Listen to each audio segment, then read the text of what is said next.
ሰላም ተማሪዎች እንዴት ናችሁ? በዛሬ ቪዲዮአችን ደግሞ ግሬድ 10 ሂስትሪ ከዩኒት 1 እስከ ዩኒት 3 በተደጋጋሚ ፋይናል ጥያቄዎች ላይ ወጡ እንዲሁም ይወጣሉ ብለን ያሰብናቸውን የተለያዩ ጥያቄዎችን አዘጋጅተንላችኋል። በዛሬ ቪዲዮ እሱን በደንብ አድርገን የምንመለከት ይሆናል። ይህን ቪዲዮ እንደናንተ ላሉ ጓደኞች እንዲጠቅም ቪዲዮውን ላይክ እንዲሁም ሼር ማድረጉን አይርሱ። ቀጥታ ወደ ዛሬው ፈተና እንግባ። እስቲ መጀመሪያ ከቻፕተር 1 ወይም ከዩኒት 1 የተወጣጡ የተለያዩ የሆኑ ጥያቄዎችን ለመመልከት እንሞክር። የመጀመሪያውና አንደኛው ጥያቄ Which one of the following is the first European country to be industrialized? A. France, B. Belgium, C. Germany, D. England. የዚህ ጥያቄ ሐሳብ ከተሰጡት አማራጮች መካከል ስፔሻሊ የትኛዋ የአውሮፓ ሀገር ናት ለመጀመሪያ ጊዜ ኢንዱስትሪያላይዝድ የሆነችው እያለን ነው። ይሄ ብዙም የሚያሻማ አይመስለኝም። የዚህ ጥያቄ ትክክለኛ መልስ ሊሆን የሚችለው ዲ ኢንግላንድ ነው። ለምን ካለን ኢንዱስትሪያል ሪቮሉሽን የተጀመረው የት ነው? እንግሊዝ ውስጥ ነው ብለናል። ስለዚህ ለመጀመሪያ ጊዜ ዓለማችን ላይ ኢንዱስትሪያላይዝድ የሆነችው ሀገር ኢንግላንድ እንደሆነች ማወቅ አለባችሁ። ቢኮዝ የኢንዱስትሪ ሪቮሉሽን የተነሳው እንግሊዝ ውስጥ ወይም ብሪቴን ውስጥ ስለሆነ ማለት ነው። ከዛ በኋላ ነው ወደነ ጀርመን፣ ወደነ ቤልጂየም፣ ወደነ ፍራንስ የኢንዱስትሪያላይዝድ የተስፋፋው እንጂ ለመጀመሪያ ጊዜ ኢንዱስትሪያላይዝድ የሆነችው ሀገር ኢንግላንድ ወይም ብሪቴን እንደሆነች ማወቅ አለባችሁ። ለዚህም ነው የዚህ ጥያቄ ትክክለኛ መልስ ዲ ኢንግላንድ የሚሆነው። ሁለተኛው ጥያቄ the two social classes formed as a result the industrial revolution were A. the peasantry and feudal lord, B. the capitalist and bourgeoisie, C. the proletariat and capitalist, D. the feudal lord and the bourgeoisie. የዚህ ጥያቄ ደግሞ ሐሳብ በተለይም በኢንዱስትሪያል ሪቮሉሽን ጊዜ የተፈጠሩ ሁለት ክላሶች አለም ሁለት ግሩፖች አሉ እያለን ነው። እነዛ ግሩፖች እነማን ናቸው ብሎ ነው የሚጠይቀው። በተለይም ኢንዱስትሪያል ሪቮሉሽን በምትማሩበት ጊዜ ኢንዱስትሪያል ሪቮሉሽን ያመጣቸው የተለያዩ ኮንሲኩዌንሶች ላይ የተለያዩ ውጤቶች ነበሩ። ከነዛ ውጤቶች መካከል በማህበረሰብ ውስጥ ሁለት አይነት ግሩፖች እንዲፈጠሩ አድርጎ ነበር። እነዛ ግሩፖች ማንና ማን ናቸው ነው የሚለው። የዚህ ጥያቄ ትክክለኛ መልስ ሊሆን የሚችለው ሲ ላይ ያለው ዘ ፕሮሌታሪት ኤንድ ዘ ካፒታሊስት ትክክለኛ መልስ ይሆናል ማለት ነው። በተለይም ኢንዱስትሪያል ሪቮሉሽን ካመጣቸው ለውጦች መካከል በዛ ጊዜ በማህበረሰብ ውስጥ ሁለት አይነት ግሩፖችና ሁለት አይነት ክላሶች እንዲፈጠሩ አድርጎ ነበር። የመጀመሪያዎቹ ፕሮሌታሪት ሲባሉ ሌላኞቹ ደግሞ ዘ ካፒታሊስት እየተባሉ ይጠራሉ። በተለይም ፕሮሌታሪት ብለን የምንጠራቸው የቀን ሰራተኛውን አሊያም ሌበሩን ሲሆን ካፒታሊስት ደግሞ የምንላቸው ሀብታሞቹን የተለያዩ ድርጅቶች ላይ ፋብሪካ ያላቸውን ደግሞ ካፒታሊስት እያለን እንጠራቸዋለን ማለት ነው። ለዚህም ነው ኢንዱስትሪያል ሪቮሉሽን ሲጀመር ከሆነ ሰዓት በኋላ ግማሹን ሀብታም ከሆነ ሰዓት በኋላ የተወሰኑትን በጣም ሀብታም አብዛኞቹን ደግሞ ድሃ አድርጎ ቀርቷል ተብሎ የሚነገረው ማለት ነው። ሌሎችን በምንመለከትበት ጊዜ በተለይም በፊውዳል ሲስተም ጊዜ የነበሩ ናቸው። ለምሳሌ ፒሳንተር ኤንድ ፊውዳል ሎርድ የምንላቸው ፊውዳል ሎርድ ኤንድ ቦርዥዋሲ የምንላቸው እነዚህ ነገሮች በፊውዳል ሲስተም ጊዜ የነበሩ እንጂ በኢንዱስትሪያል ሪቮሉሽን ጊዜ የነበሩ አይደሉም። ቢም በምንመለከትበት ጊዜ ዘ ካፒታሊስት ኤንድ ቦርጄሲስ ነው የሚለን። ይህ ማለት ተመሳሳይ ነው። ቦርጄሲስ ማለት በሌላ አማርኛ ስፔሻሊ ሀብታሞች እንደማለት ነው። ካፒታሊስቶችም ሀብታሞች እንደማለት ነው። የዚህ ትክክለኛ መልስ ሊሆን የሚችለው ፕሮሌታሪት ኤንድ ካፒታሊስት በኢንዱስትሪያል ሪቮሉሽን ጊዜ የተፈጠሩ የሶሻል ክላሶች እንደሆኑ ትገነዘባላችሁ ማለት ነው። ሶስተኛው which of the following is not characteristic of capitalism? A. profit maximization, B. public property, C. market economy, D. competition. ከተሰጡት አማራጮች መካከል በተለይም ስለ ካፒታሊዝም ካራክተር ወይም ባህሪ ትክክል ያለው ነው የትኛው ነው የሚለው። ይህ ጥያቄ ብዙም አያሻማም። የዚህ ጥያቄ ትክክለኛ መልስ ቢ ፐብሊክ ፕሮፐርቲ ይሆናል ማለት ነው። በተለይም የካፒታሊዝም ካራክተሪስቲኮች ፕሮፊት ማክሲማይዜሽን፣ ማርኬት ኢኮኖሚ፣ ኮምፒቲሽን፣ ገቨርንመንት ብዙ ኢንጌጅ የማያደርግበት የኢኮኖሚክ ስርዓት ካፒታሊዝም እያለን እንጠራዋለን። ቢ ላይ ግን የተሰጠው ፐብሊክ ፕሮፐርቲ የሚለው ስፔሻሊ ይሄ ካራክተሪስቲክ የሶሻሊዝም ካራክተሪስቲክ አለም የኮመንድ ኢኮኖሚ ካራክተሪስቲክ መሆኑን ትገነዘባላችሁ ማለት ነው። ከዚህ አንጻር ነው የዚህ ጥያቄ ትክክለኛ መልስ ቢ ፐብሊክ ፕሮፐርቲ የሚሆነው ማለት ነው። አራተኛ which of the following did Otto Bismarck use to unify Germany? A. a revolutionary movement, B. the decision of the parliament, C. peaceful strategy, D. blood and iron policy. የዚህ ጥያቄ ደግሞ ሐሳብ ስፔሻሊ ቢስማርክ ጀርመንን ዩኒፋይ ለማድረግ አሊያም አንድ ለማድረግ የተጠቀመበት ቴክኒክ አሊያም ስትራቴጂ የቱ ነው የሚለው። ቢስማርክ ስፔሻሊ ወደ ስልጣን ከመጣ በኋላ ጀርመንን ዩኒፋይ ለማድረግ እጅግ በጣም ትልቅ የሆነ ተጽዕኖ አለም ትልቅ የሆነ አስተዋጽኦ አድርጎ ነበር። ስለዚህ ከተሰጡት አማራጮች መካከል ስፔሻሊ ቢስማርክ ሙሉ ለሙሉ በሚባል ደረጃ ጀርመንን ዩኒፋይ ያደረገው ወይም አንድ ያደረገው በምን መልኩ ነው የሚለው። ይህ ጥያቄ ብዙም አያሻማም፣ መልሱ ግልጽ ነው ብዬ አስባለሁ። ብለድ ኤንድ አይረን ፖሊሲ ሁሌም አስታውሱ። ስፔሻሊ በጀርመን ዩኒፊኬሽን ጊዜ ብለድ ኤንድ አይረን ፖሊሲ ከተባለ ይህ ፖሊሲ አለም ይህ ስትራቴጂ ስፔሻሊ የቢስማርክ ስትራቴጂ ነው። ለምን ካልን ጀርመን ከዛ በፊት ስፔሻሊ የተለያዩ ነገሮችን አድርጋ ነበር። በሰላማዊ መንገድ ስፔሻሊ አንድነቷን ለመረጋገጥ የተለያዩ ሪቮሉሽኖችን በማድረግ አንድ ለመሆን ሞክራ ነበር። ነገር ግን አልተሳካላትም ነበር።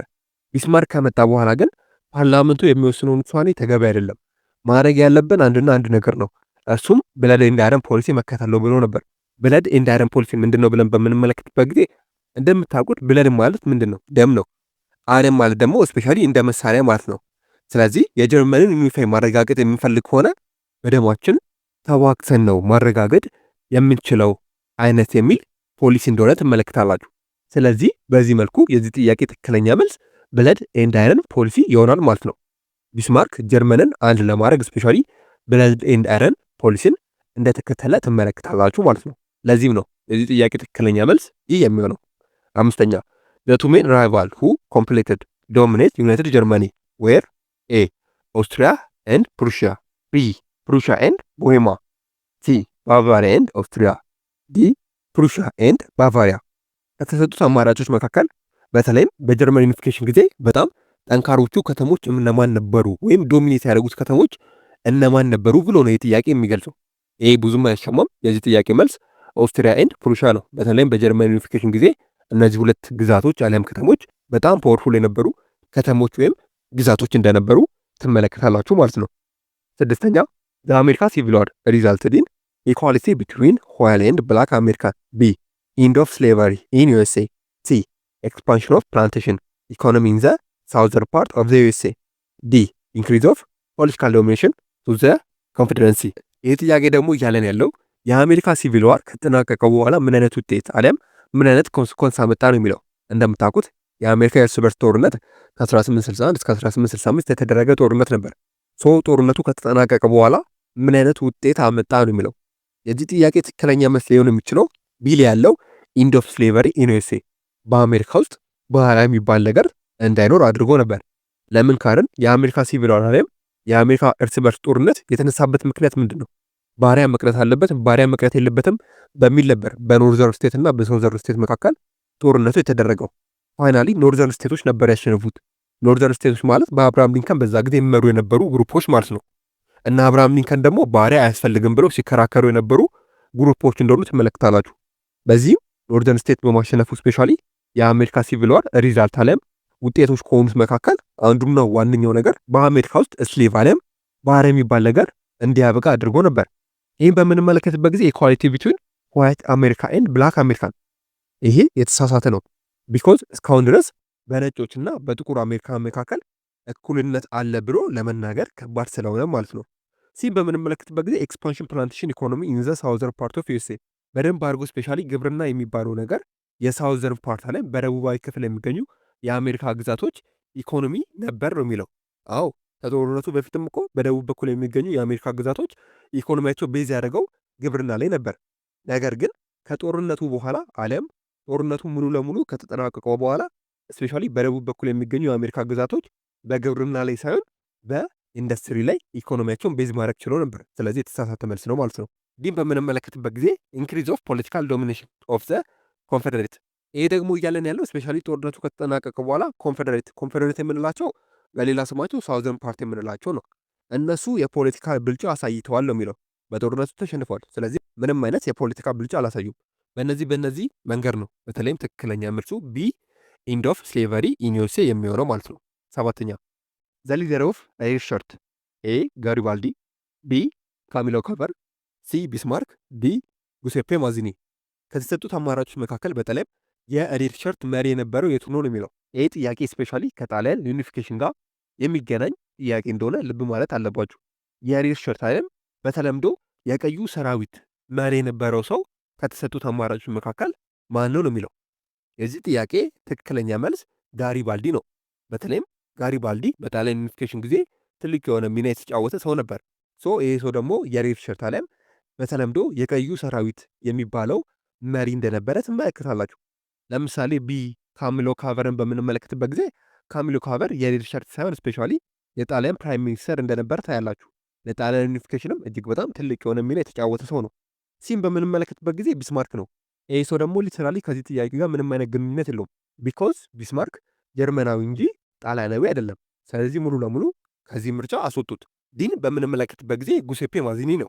ጉዜፔ ማዚኒ እንደ ጋሪባልዲና እንደ ካሚሎ ካቨር ሁሉ ስፔሻሊ ለጣሊያን ዩኒፊኬሽን ትልቅ የሆነ ሚና የተጫወተ ሰው ነው። ነገር ግን ጉሴፔ ማዚኒ የያንግ ኢጣሊ ሙቭመንት መሪ ነበር እንጂ የሸርት መሪ እንዳልነበረ ትመለከታላችሁ። ከዚህ አንጻር ነው ትክክለኛ መልሱ ኤ ጋሪባልዲ የሚሆነው ማለት ነው። 8 ዘ ባትል ኦፍ ማግኒታ ኤንድ ሳድዋ ኦስትሪያ ዲፊትድ ባይ ኤ ሎምባርዲ ኤንድ ፕሩሻ፣ ቢ ፕሩሻ ኤንድ ፔርመን ሳርዲኒያ፣ ሲ ፓፓል ስቴትስ ኤንድ ፔርመን ሳርዲኒያ፣ ዲ ፕሩሻ ኤንድ ባቫሪያ። የዚህ ጥያቄ ሀሳብ በተለይም ኦስትሪያ በባትል ኦፍ ማግኒታ እና በባትል ኦፍ ሳድዋ የተሸነፈችው በማንና በማን ነው የሚለው። የዚህ ጥያቄ ትክክለኛ መልስ የሚሆነው ቢ ላይ ያለው ፕሩሻ ኤንድ ፔርመን ሳርዲኒያ ነው። በተለይም ኦስትሪያ በባትል ኦፍ ማግኒታ እና በባትል ኦፍ ሳድዋ የተሸነፈችው በእነዚህ ግዛቶች እንደሆነች ትመለከታላችሁ።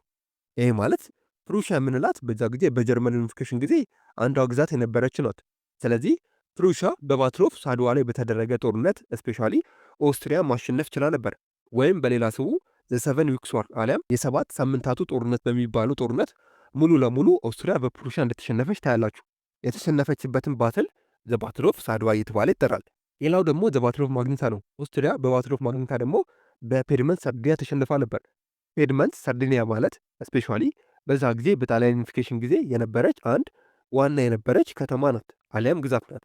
ሶ በባትል ኦፍ ማግኒታ ደግሞ ኦስትሪያ በፔድመንት ሳርዲኒያ እንደተሸነፈች ትመለከታላችሁ ማለት ነው። ከዚህ አንጻር ነው የዚህ ጥያቄ ትክክለኛ መልስ ቢ የሚሆነው ማለት ነው። 9 one of the following was not included in the kingdom of Italy when it formed 861 which one? A ቬኔሺያ፣ ቢ ሎምባርዲ፣ ሲ ፓርማ፣ ዲ ቱሲሊ። የዚህ ጥያቄ ደግሞ ሀሳብ በጣሊያን ዩኒፊኬሽን ጊዜ እንደምታውቁት በ1861 የጣሊያን ኪንግደም ተመስርቶ ነበር። ሶ የጣሊያን ኪንግደም ፎርም በሚደረግበት አለም በሚመሰረትበት ጊዜ ከተሰጡት አማራጮች መካከል ስፔሻሊ አንዱን ግዛት ማጠቃለል አልቻለም ነበር ነው የሚለው። ማለትም ቬኔሺያን ነው፣ ሎምባርዲን ነው፣ ፓርማን ወይም ቱሲሲሊ ነው ማጠቃለል ያልቻሉ እያላችሁ ነው። ስፔሻሊ የጣሊያን ኪንግደም በ1861 ሲመሰረት የተለያዩ የሆኑ ግዛቶችን ይዞ ነበር። ነገር ግን በ1861 አንድ ያለያዛት ግዛት ነበረች። በአጭሩ እሷ ግዛት ማናት ነው የሚለው። የዚህ ጥያቄ ትክክለኛ መልስ ሊሆን የሚችለው ኤ ቬኔሺያ ነው። ስፔሻሊ የጣሊያን ኪንግደም በ1861 ሲመሰረት ቬኔሺያ የምትባለውን ግዛት መያዝ አልቻለም ነበር። ቢኮዝ ቬኔሺያ የምትባለው ግዛት በዛ ጊዜ በኦስትሪያ ቁጥጥር ስር ስለነበረች ማለት ነው። ከጊዜ በኋላ ነው ቬኔሺያን ስፔሻሊ ከኦስትሪያ መውሰድ የቻለው እንጂ የጣሊያን ኪንግደም በዛ ጊዜ ፎርመር ሲደረግ ስፔሻሊ ቬኔሺያ የምትባለውን ግዛት ኮንትሮል ማድረግ አልቻለም ነበር። ሌሎቹን ኮንትሮል አድርጓል፣ ቬኔሺያን ግን ኮንትሮል ማድረግ አልቻለም። ቢኮዝ ቬኔሺያ በኦስትሪያ ቁጥጥር ስር በዛ ጊዜ ትገኝ ስለነበር ማለት ነው።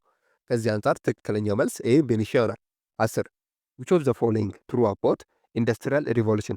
A manual labor repelled machine, B urbanization by flourished, C production at home replaced by factory, ዲ ኦል። የዚህ ጥያቄ ደግሞ እያለን ያለው ከተሰጡት አማራጮች መካከል ስለ ኢንዱስትሪያል ሪቮሉሽን ትክክል የሆነው የቱ ነው የሚለው። ይህ ጥያቄ ብዙም አያሻማም። ትክክለኛ መልሱ ዲ ነው፣ ኦል ማለት ነው። አለም ሁሉም መልስ ይሆናል። ቢኮዝ ኢንዱስትሪያል ሪቮሉሽን የተለያዩ የሆኑ ለውጦችን አምጥቶ ነበር። ለምሳሌ እንኳን በምንመለከትበት ጊዜ ይህ ማኑዋል ሌበር ሪፕሌስድ ባይ ማሽን ነው። በዛ ጊዜ ኢንዱስትሪያል ሪቮሉሽን ከመጣ በኋላ የተለያዩ የሆኑ ነገሮች በእጅ ነበር ሲመረቱ የነበሩት። ነገር ግን ኢንዱስትሪያል ሪቮሉሽን ሲመጣ ሙሉ ለሙሉ በእጅ የሚመረቱ ነገሮችን ሪፕሌስድ ባይ በማሽን አለም በማሽን እንደተካ ትመለከታላችሁ። ኢንዱስትሪያል ሪቮሉሽን ሲመጣ አርባናይዜሽን ባይ ፍሎሪሽን እንደሆኑ ታያላችሁ። ማለትም የተለያዩ የሆኑ ከተሞች በፍጥነት አድገው ነበር። ይሄም ትክክል ነው። ሲም በምንመለከትበት ጊዜ ፕሮዳክሽን አት ሆም ሪፕሌስድ ባይ ፋክተሪ። በዛ ጊዜ ኢንዱስትሪያል ሪቮሉሽን ከመምጣቱ በፊት የተለያዩ የሆኑ ምርቶች የሚመረቱት ቤት ውስጥ ነበር። ነገር ግን ኢንዱስትሪያል ሪቮሉሽን ከመጣ በኋላ ሙሉ ለሙሉ በሚባል ደረጃ ፋክተሪ ውስጥ መመረት ጀምሮ ነበር። ይህም ትክክል ይሆናል ማለት ነው። ከዚህ አንጻር ሁሉም መልሶች ትክክል ስለሚሆኑ ዲ ኦል ይሆናል ማለት ነው። 11 ዘ ክሩሻል ስቴት ኢን ጀርመኒ ዩኒፊኬሽን፣ ኤ በርሊን፣ ቢ ባቫሪያ፣ ሲ ፕሩሻ፣ ዲ ፔድመንት ሳርዲኒያ። ከተሰጡት አማራጮች መካከል በተለይ በጀርመን ዩኒፊኬሽን ጊዜ ክሩሻል የነበረችው ከተማ አሊያም ግዛት የቷ ናት? ክሩሻል ማለት በጣም አስፈላጊ፣ በጣም ወሳኝ እንደማለት ነው። የነበረችው ግዛት አሊያም የነበረችው ከተማ የተሆናት እያለን ነው። የዚህ ጥያቄ ብዙም አይሰማም። እንደምታውቁት በጀርመን ዩኒፊኬሽን ጊዜ ክሩሻል ከተማ የነበረችው ሲ ላይ ያለችው ፕሩሻ ትሆናለች ማለት ነው። 12 ዩኒፊኬሽን ኦፍ ኢጣሊ ፋይናሊ ኮምፕሌትድ ወይን ኤ ኦስትሪያ ዲፊትድ 7 ዊክስ ዋር፣ ቢ ዩናይትድ ኪንግደም ኢጣሊ ፎርም ባይ 1861፣ ሲ ብሮኮት ፍራንኮ ፕሩሻ ዋር፣ ዲ ነን። ይህ ጥያቄ ደግሞ እያለን ያለው እስፔሻሊ ጣሊያን ዩኒፊኬሽኗን ሙሉ ለሙሉ ያጠናቀቀችው ምን አይነት ኢቨንት ሲከሰት ነው ከተሰጡት አማራጭ ነው የሚል። የዚህ ጥያቄ ትክክለኛ መልስ ሊሆን የሚችለው ሲል ያለው ብሮኮት ፍራንኮ ፕሩሻ ዋር ነው። በተለይም ጣሊያን ሙሉ ለሙሉ ዩኒፊኬሽኗን ያጠናቀቀችው እስፔሻሊ የፍራንኮ ፕሩሻ ዋር ሲከሰት ነው። ፍራንኮ ፕሩሻ ዋር ማለት በፈረንሳይና በፕሩሻ መካከል የተደረገ ጦርነት ነው። ሶ በዚህ ጊዜ ነበር እስፔሻሊ ጣሊያን ሙሉ ለሙሉ ዩኒፊኬሽኗን ያረጋገጠችው ማለት ነው። ለምን ካለን ፈረንሳይ በዛ ጊዜ የጣሊያን ዋና ከተማ የነበረችውን ሮምን ኮንትሮል አድርጋ ነበር። ነገር ግን ፍራንኮ ፕሩሻ ዋር ሲከሰት ጣሊያን ፈረንሳይ ከፕሩሻ ጋር ወደ ጦርነት ስገባ ሮም ውስጥ ያሏትን ወታደሮች ሙሉ ለሙሉ ይዛ ለዚህ ጦርነት ስፔሻሊ ሄዳ ነበር። በዚህ ጊዜ ነበር የጣሊያን ወታደሮች የፈረንሳይ መውጣትን ተመልክተው ሮምን ሙሉ ለሙሉ ኮንትሮል በማድረግ ስፔሻሊ የጣሊያን ዩኒፊኬሽን እንዲጠናቀቅ ያደርጉት ማለት ነው። በዚህ ምክንያት ነው ትክክለኛው መልስ ሲ የሚሆነው ማለት ነው። 13 ዊች ኦፍ ዘ ፎሎዊንግ ኢዝ ዘ ክሩሻል ፐርሰን ኦፍ ጀርመን ዩኒፊኬሽን? ኤ ሌኒን፣ ቢ ካቮር፣ ሲ ትሮትስኪ፣ ዲ ቢስማርክ። ይህም ብዙም አይሰማም። በጀርመን ዩኒፊኬሽን ጊዜ በጣም ወሳኙ ሰው ማን ነው? በጣም ክሩሻል የሚባለው ሰው የቱ ነው? ጀርመን ዩኒፋይ ለማድረግ እጅግ በጣም ብዙ የሆኑ ነገሮችን ያደረገው የቱ ነው? እናም የተሳካለት ግለሰብ የቱ ነው እያለን ነው። ይህ ጥያቄ ትክክለኛ መልስ እንደምታውቁት ዲ ቢስማርክ ነው። ቢስማርክ ነው ለጀርመን ዩኒፊኬሽን ትልቅ የሆነ ነገር ያደረገው። ይህም በምንመለከትበት ጊዜ ይህ ሌኒን ነው። ሌኒን ማለት ራሻ ሪቮሉሽን ጊዜ የምታውቁት ነው። በተለይም በ1917 የራሻ ሪቮሉሽን ትልቅ የሆነ ሚና የተጫወተ ሰው ነው። ቢ በምትመለከቱበት ካቨር ነው። ካቨር ደግሞ ስፔሻሊ ለጣሊያን ዩኒፊኬሽን እንጂ ለጀርመን ዩኒፊኬሽን ብዙ ማስተዋጽኦ እንዳላረገ ትመለከታላችሁ። ሲ ትሮትስኪ ነው። ትሮትስኪ እንደ ሌኒን ሁሉ ለራሻ ሪቮሉሽን አሊያም በ1917 ለነበረው ራሻ ሪቮሉሽን ትልቅ የሆነ አስተዋጽኦ ያደረገ ሰው እንደሆነ ትመለከታላችሁ ማለት ነው። 14ኛ ጥያቄ which of the following is the first war unification of Germany? A the Danish war፣ B Austro-Prussia war፣ C Franco-Prussia war፣ D ነን። ይህ ጥያቄ ደግሞ የሚለው በተለይ ጀርመን ዩኒትን ለመሆን አለም አንድ ለመሆን ማድረግ የነበረባት ስፔሻሊ 3 ጦርነቶች ነበሩ። ከነዛ ጦርነቶች መካከል የመጀመሪያው ጦርነት የቱ ነው የሚለው። የዚህ ጥያቄ ትክክለኛ መልስ ኤ ላይ የሚገኘው ዘ ዳኒሽ ዋር ነው። በተለይም ዘ ዳኒሽ ዋር ጀርመን ከዴንማርክ ጋር ያደረገችው ጦርነት ሲሆን በ1861 የተደረገ ጦርነት እንደሆነ ትመለከታላችሁ። በዚህም ጀርመን ሙሉ ለሙሉ ማሸነፏን ታያላችሁ። ስለዚህ ጀርመን አንድ ለመሆን አለም ዩኒፋይ ለመሆን መጀመሪያ ያደረገችው ጦርነት ዘ ዳኒሽ ዋር ነው። ከዛ በኋላ ነው ለኦስትሮ ፕሩሻ ዋር ስፔሻሊ በ1866 ከዛ በኋላ ደግሞ በመቀጠል ዘፍራንኮ ፕሩሻ ዋር በ1877 አድርጋ ጀርመን ሙሉ ለሙሉ ዩኒፊኬሽኗን ማጠናቀቅ የቻለችው ማለት ነው። ከዚህ አንጻር ትክክለኛ መልስ ይህ ዘ ዳኒሽ ዋር ይሆናል ማለት ነው። 15 the central issue of the American Civil War? A the economic difference፣ B the difference between the northern Unionists and the southern separate፣ C the slave owning southern system፣ D all። ይህን ጥያቄ ቅድም ለመለካካት ሞክረን ነበር። የአሜሪካ ሲቪል ዋር አለም የአሜሪካ የእርስ በርስ ጦርነት ዋነኛ መነሻው ምክንያቱ ምንድን ነው? ይህ ጦርነት እንዲነሳው ያደረገው ምክንያት ምንድን ነው ነው የሚለው። ይህ ጥያቄ ብዙም አይሰማም። ትክክለኛ መልስ ዘ ስሌቭ ኦውኒንግ ሳውዘርን ሲስተም። በተለይም ቅድም እንበላናል የአሜሪካ እርስ በርስ ጦርነት የተነሳው ባሪያ መቅረት አለበት የለበትም በሚል ምክንያት ነበራ። ከዚህ አንጻር ትክክለኛ መልሱ ዘ ስሌቭ ኦውኒንግ ሳውዘርን ሲስተም። በተለይም በደቡባዊ የአሜሪካ ግዛቶች ባሪያ የሚባለው ነገር በደንብ ስለተለመደ እሱም ሪሙቭ ለማድረግ አለም እሱን አቦሊሽ ለማድረግ ነበር የአሜሪካ እርስ በርስ ጦርነት የተደረገው አሊያም የተጀመረው ማለት ነው። 16 ዘ ሊደር ኦፍ ሳውዘርን ኮንፌደረንሲ ኢን ዘ አሜሪካን ሲቪል ዋር? ኤ አብርሃም ሊንከን፣ ቢ ቶማስ ጄፈርሰን፣ ሲ ጄፈርሰን ዴቪስ፣ ዲ ኦሊያስ ግራንት። ይህ ጥያቄ ደግሞ የሚለው አሁንም ከአሜሪካ እርስ በርስ ጦርነት ጋር የተገናኘ ነው። የአሜሪካ ሲቪል ዋር እንደምታውቁት በኖርዘርን እና በሳውዘርን መካከል የተደረገ ጦርነት ነው ብያቸዋለሁ። ይህ ጥያቄ የሚለን የደቡባዊ የአሜሪካ ግዛቶች ወይም በተለምዶ ኮንፌደረንሲ ብለን የምንጠራቸው የአሜሪካ ደቡባዊ ግዛቶች ይመራቸው የነበረው ሰው ማን ነው? በአሜሪካ ሲቪል ዋር ጊዜ እነዚህን ግሩፖች ይመራ የነበረው ሰው አለም ሊደራቸው ወይም መሪያቸው ማን ነው ነው የሚለው። የዚህ ጥያቄ ትክክለኛ መልስ ሊሆን የሚችለው ሲ ጄፈርሰን ዴቪስ ነው። በተለይም ጄፈርሰን ዴቪስ በአሜሪካ የእርስ በርስ ጦርነት ጊዜ የሳውዘርን ፓርትና ላይም ኮንፌዴሬሲ ብለን የምንጠራቸውን ግሩፕ ሊደር ወይም መሪ የነበረ ሰው እንደምነበረ ትመለከታላችሁ። በተቃራኒ ደግሞ የኖርዘርን ይመራ አሊያም በተለምዶ ዩኒየንስ ተብለው ይጠሩ የነበሩትን ደግሞ የኖርዘርን አሊያም የሰሜን የአሜሪካ ግዛቶችን ይመራ የነበረው ሰው ደግሞ አብርሃም ሊንከን እንደሆነ ትመለከታላችሁ ማለት ነው። ቶማስ ጄፈርሰን የምንለው በተለይም ይህ ሰው ከአሜሪካ ሲቪል ዋር ሳይሆን ከአሜሪካ ሪቮሉሽን ጋር የሚገናኝ ሰው ነው። ዲል ያለው ደግሞ ኡሊያስ ግራንት የምንለው ደግሞ ስፔሻሊ በዛ ጊዜ ፌመስ የነበረ ጀነራል እንደሆነ ትመለከታላችሁ። ከዚህ አንጻር ትክክለኛው መልስ ሲ ጄፈርሰን ዴቪስ ይሆናል። 17 ዘ ፈርስት ኢንዲፐንደንት ባልካን ስቴት ኤ ግሪክ፣ ቢ ራሻ፣ ሲ ሰርቢያ፣ ዲ ሮማኒያ። የዚህ ጥያቄ ደግሞ ሀሳብ በተለይም ለመጀመሪያ ጊዜ የባልካን ስቴት ወይም ሀገር ሆና ከኦቶማን ኢምፓየር ተጽዕኖ ወይም ከኦቶማን ኢምፓየር አገዛዝ ነፃ የወጣችው የባልካን ሀገር የቷ ናት ነው የሚለው። የዚህ ጥያቄ ትክክለኛ መልስ ኤ ላይ ያለው ግሪክ ነው። በተለይም ግሪክ በ1830ዎቹ አካባቢ ነበር ለመጀመሪያ ጊዜ ከኦቶማን ኢምፓየር አገዛዝ ነፃ የወጣችው ማለት ነው፣ ከሁሉም ቀድማ።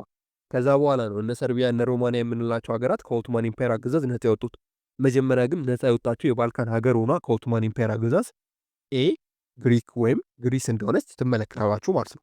ሶ እነዚህ 17 ጥያቄዎች በተለይም ዩኒታል ላይ ይወጣሉ ተብለው የሚታሰቡ ጥያቄዎች ናቸው። እስቲ አሁን ደግሞ ወደ ዩኒቱ እንሂድ። አላችሁ ከኔ ጋር ናችሁ? በጣም አሪፍ እንቀጥል። አንደኛ ጥያቄ which of the following method of colonial rule in Africa short lived? A direct rule, B indirect rule, C company rule, D settler rule። ላይም ትዝ የሚላችሁ ከሆነ አውሮፓውያን አፍሪካን ኮንትሮል ካደረጉ በኋላ በተለያዩ መንገዶች አፍሪካን እንደሚመሩ ተመልክተን ነበር። ሶ ይህ ጥያቄ እያለን ያለው ከተሰጡ ተማሪዎች መካከል አውሮፓውያን አፍሪካን ኮንትሮል ካደረጉ በኋላ የተጠቀሙበት የአመራር ፖሊሲ የቱ ነው? ነገር ግን ብዙም ለረጅም ጊዜ ያልተጠቀሙበት ሾርት የሆነው የአመራር ፖሊሲ አለም የአመራር ስርዓት የቱ ነው የሚለው። ይህ ጥያቄ ብዙም አያሻማም። ትክክለኛ መልሱ ሲ ካምፓኒ ሩል ነው። በተለይም አውሮፓውያን አፍሪካን ኮንትሮል ካደረጉ በኋላ ዳይሬክት ሩልን፣ ኢንዳይሬክት ሩል፣ ካምፓኒ ሩል እና ሴትላይት ሩል የሚባሉ ነገሮችን ይጠቀሙ ነበር። ከነዚህ መካከል ግን ለአጭር ጊዜ ሲጠቀሙበት የነበረው ስፔሻሊ የአመራር ስርዓት አሊያም ፖሊሲ ካምፓኒ ሩል እየተባለ ይጠራል ማለት ነው። ሁለተኛ ጥያቄ which one the following African region was under settler rule during the colonial period? A አንጎላ፣ B አልጄሪያ፣ C ናይጄሪያ፣ D ሶማሊያ። ከተሰጡት የአፍሪካ ሀገራት መካከል በሴትለር ሩል ስፔሻሊ አውሮፓ ትገዛው የነበረው የአፍሪካ ሀገር የቱ ነው የሚለው። አንጎላ ነው፣ አልጄሪያ ነው፣ ናይጄሪያ ነው ወይ ሶማሊያ ነው እያለን ያለው። የዚህ ጥያቄ ትክክለኛ መልስ ቢ አልጄሪያ ነው። በተለይም አልጄሪያ በሴትለር ሩል የተገዛች ሀገር እንደነበረች ትመለከታላችሁ። እስፔሻሊ አልጄሪያ፣ ኬንያ ኦር ናይስላንድ የምንላቸው ሀገራት በዛ ጊዜ አውሮፓውያን እነዚህን ሀገራት በሴትለር ሩል የአመራር ስርዓት ይመሩ እንደነበረ ትመለከታላችሁ ማለት ነው። ነገር ግን እነ አንጎላን እነ ናይጄሪያን እና እነ ሶማሊያን ስፔሻሊ በዳይሬክት ሩል እና በኢንዳይሬክት ሩል ያስተዳድሩ ነበር። ሶስተኛ ጥያቄ ኢንትሮዲውስድ ባይ ካምፓኒ ሩል ኢን አፍሪካ። ኤ ሴሲል ሮድስ፣ ቢ ፍሬድሪክ ሉጋርድ፣ ሲ አልበርት ሰራውት፣ ዲ ኦል። ይህ ጥያቄ ደግሞ እያለን ያለው ስፔሻሊ ካምፓኒ ሩል ወይም የካምፓኒ የአገዛዝ ስርዓትን አፍሪካ ውስጥ ኢንትሮዲውስ ያደረገው ሰው አሊያም እንዲጀመር ወይም የፈጠረው ሰው ማን ነው እያለ ነው። የዚህ ጥያቄ ትክክለኛ መልስ የሚሆነው ሴሲል ሮድስ ነው። እንደምታውቁት ቅድም እንደተነጋገር ነው አውሮፓውያን አፍሪካን ኮንትሮል ካደረጉ በኋላ ለማስተዳደር እንዲመቻቸው አራት አይነት መንገድን ይጠቀሙ ነበር ብለናል። ኢንዳይሬክት ሩል፣ ዳይሬክት ሩል፣ ሴንሰር ሩል እና ካምፓኒ ሩል። ሶ ይህ እያለን ያለው ካምፓኒ ሩል የሚባለውን የአገዛዝ ስርዓት ኢንትሮዲውስ ያደርገው ወይም የፈጠረው ሰው ማን ነው ነው የሚለው። የዚህ ጥያቄ ትክክለኛ መልስ የሚሆነው ስፔሻሊ ይህን ስርዓት የፈጠረው ሴሲል ሮሄዳስ የተባለ አውሮፓዊ እንደሆነ ትመለከታላችሁ። ስለዚህ የካምፓኒ ሩል የአገዛዝ ስርዓትን የፈጠረው ሴሲል ሮዳስ ነው። ለምሳሌ እንኳን ፍሬድሪክ ሉጋርድን በምንመለከትበት ጊዜ ይሄ ሰው እንግሊዛዊ አሊያም ብሪቴናዊ እንደሆነ ትመለከታላችሁ። ይሄ ሰው ደግሞ የፈጠረው የአገዛዝ ስርዓት በተለምዶ ኢንዳይሬክት ሩል የሚባለው የአገዛዝ ስርዓት ነው። ይህን ነገር ብሪቴን በደንብ አድርጋ ትጠቀምበት ነበር። አልበርት ሰራውትን ደግሞ በምንመለከትበት ጊዜ አልበርት ሰራውት ማለት ፈረንሳዊ ነው። ይሄ ሰው ደግሞ ዳይሬክት ሩልን የፈጠረው ሰው ነው፣ አሊያም ዳይሬክት ሩል የአገዛዝ ስርዓትም ማለት ነው። ስለዚህ አልበርት ሰራውት ዳይሬክት ሩልን የፈጠረው፣ ፍሬድሪክ ሉጋርድ ደግሞ ኢንዳይሬክት ሩልን የፈጠረው፣ ሴሲል ሮድስ ደግሞ ስፔሻሊ ካምፓኒ ሩልን የፈጠረው ሰው ነው። ስለዚህ በእነዚህ ምክንያት ትክክለኛው መልስ ኤ ይሆናል ማለት ነው። አራተኛው ዘ ሊደር ኦፍ ቱክሎር ኢምፓየር ኤ ሳሞሬ ቱሬ፣ ቢ አህመዱ ሴኩ፣ ሲ ኡራቢ ፓሻ፣ ዲ ንጋኦሌ አህመዱ። ይህ ጥያቄ ደግሞ እያለን ያለው የቱክሎር ኢምፓየር መሪ የነበረው ሰው ማነው ነው የሚለው። ቱክሎር ኢምፓየር ማለት በዌስተርን አፍሪካ ከነበሩ ጠንካራ ኢምፓየሮች መካከል አንዱ ነው። በተለይም የቱክሎር ኢምፓየር የብሪቴን እንዲሁም የፈረንሳይን ስፔሻሊ ቀኝ አገዛዝ ሲቃወም አሊያም ሲተች የነበረ ኢምፓየር እንደሆነ ትመለከታላችሁ። ስለዚህ የዚህ ኢምፓየር መሪ ሰው ማነው ነው እያለን ያለው። የዚህ ጥያቄ ትክክለኛ መልስ ሊሆን የሚችለው ሳሞሪ ቱሬ ነው። ሳሞሪ ቱሬ ነው ስፔሻሊ የቱክሎር ኢምፓየር መሪ የነበረው። አህመዱ ሴኩን በምንመለከትበት ጊዜ አህመዱ ሴኩ ስፔሻሊ የቱክሎር ኢምፓየር ሳይሆን የማዲንካ ኢምፓየር መሪ እንደሆነ ትመለከታላችሁ። ኡራቢ ፓሻ ደግሞ የኢጅፕት ጀነራል እንደሆነ ታያላችሁ። ንጋውሌ አህመድ የሚባሉ ደግሞ ስፔሻሊ ይህ ሰው በማጂ ሪቤሊየን ማለትም በዛ ጊዜ ታንጋኒካ የአሁኗን ታንዛኒያ በምንላት ሀገር ውስጥ ስፔሻሊ ኑ ተጠመቁ፣ ከተጠመቃችሁ በኋላ ምንም አይነት ጥይት አያመታችሁም እያለ ይል የነበረው ሰው ነው። ከዚህ አንጻር ትክክለኛ መልስ ሳሞሪ ቱሬ ይሆናል ማለት ነው። አምስተኛ ዘ ሊደር ኦፍ አሳንቴ ኢምፓየር አዛንቴን ኦር ፕሪምፔት፣ ቢ ሳሞሪ ቱሬ፣ ሲ ቦንሳ፣ ዲ ነን። ይህ ጥያቄ ደግሞ እያለን ያለው ስፔሻሊ የአሳንቴ ኢምፓየር መሪ የነበረው ሰው ማነው ነው። አሳንቴ ማለት በዛ ጊዜ ጎልድ ኮስት የምንላት ወይም አሁን ላይ ጋና የምንላት ሀገር ናት። የዛ ኢምፓየር መሪ ማነው ነው የሚለው። የዚህ ጥያቄ ትክክለኛ መልስ ብዙም አያሻማም። አዛንቴን አሊያም ፕሪምፕ የሚባል ሰው ነበር ይህን ኢምፓየር ይመራ የነበረው ማለት ነው። በአጭሩ ዩኒቱ ላይ ይመጣሉ ብለን ያሰብናቸው ዋና ዋና ጥያቄዎች እነዚህ ናቸው ብለን እናስባለን። አሁን ደግሞ በስፋት ወደምናየው ወደ ቻፕተር 3 ጥያቄዎች እንግባ። Which of the following event of the Second World War created the favorable condition for the liberation of Ethiopia in 1941? A. Germany invasion of Soviet Russia in 1941. B. America entry into the war on the side of the alliance. C. Italy entry into the war on the side of Germany. D. The defeat of the Axis force in the North Africa.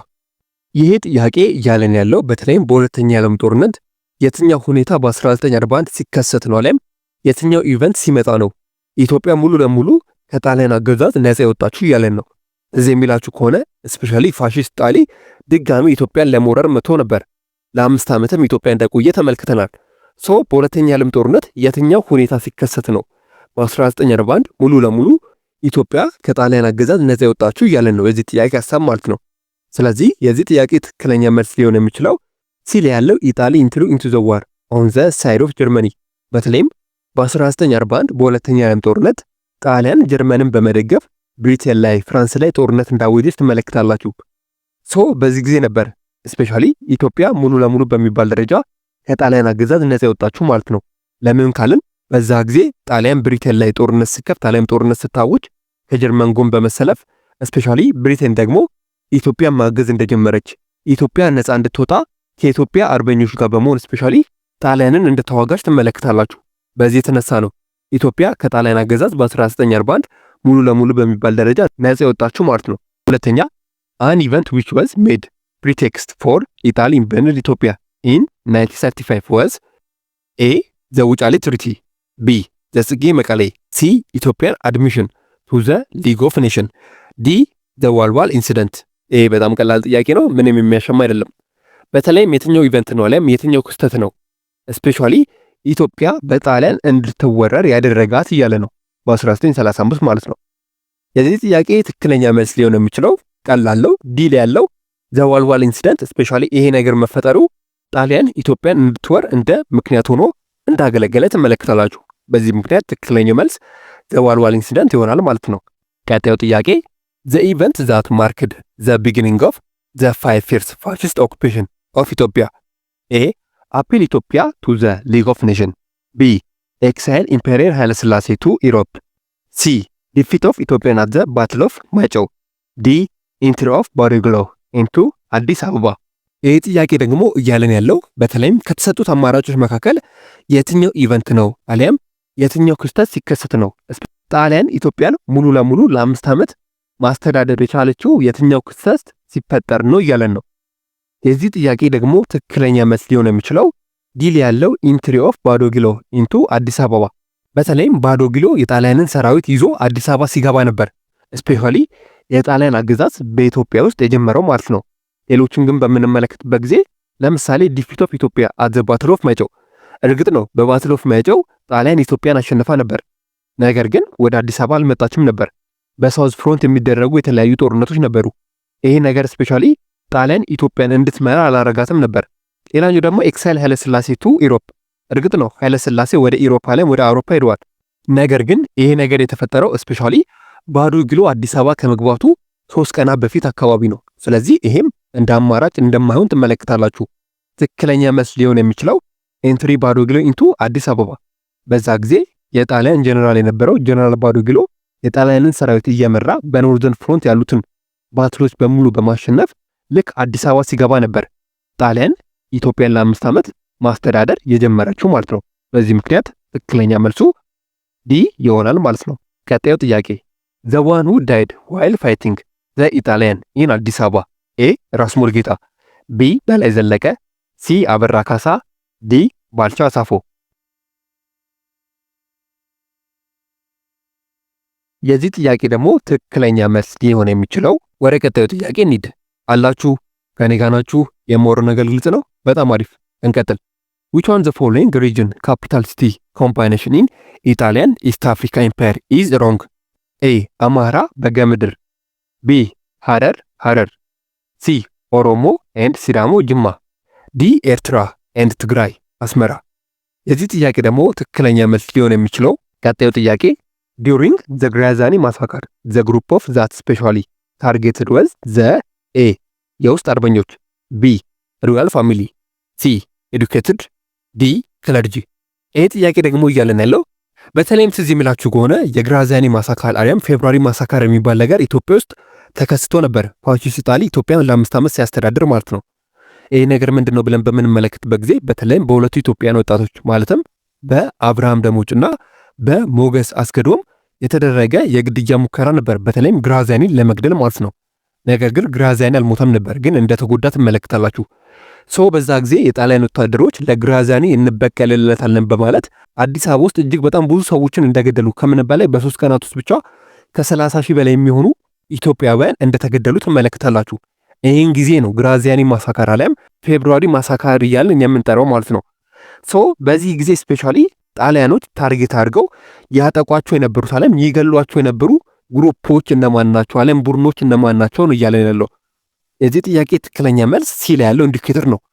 በተለይም በዛ ጊዜ ጣሊያኖች ይህን ነገር ያደረጉት የተማሩ ሰዎች ናቸው ብሎ ስላሰቡ ስፔሻሊ በዛ ጊዜ የተማሩ ሰዎችን ታርጌት በማድረግ ይገሉ ነበር አሊያም ይጨፈጭፉ ነበር ማለት ነው። ሌሎችን ግን በምንመለከትበት ጊዜ የውስጥ አርበኞች ናቸው። የውስጥ አርበኞች በፍጹም አይሆንም። ቢኮዝ የውስጥ አርበኞች ማለት ከዚህ በፊት እንዳወራንበት ከጣሊያን ጋር አብረው የሚሰሩ ጣሊያንን የሚያግዙ ነገር ግን ኢንፎርሜሽን የተለያዩ መረጃዎችን የተለያዩ ነገሮችን ግን ውጭ ላሉ ለኢትዮጵያን አርበኞች የሚያደርሱ ናቸው ብለናል። ስለዚህ እነዚህ ሰዎች በፍጹም አይደለም። ቢል ያለው ሮያል ፋሚሊ ነው። ሮያል ፋሚሊም በፍጹም አይደለም። በዛ ጊዜ ባለጸጎችም ምናምን ጣሊያኖች አለኩም ነበር። ዲል ያለው ክለርጂ ነው። እውነት ነው።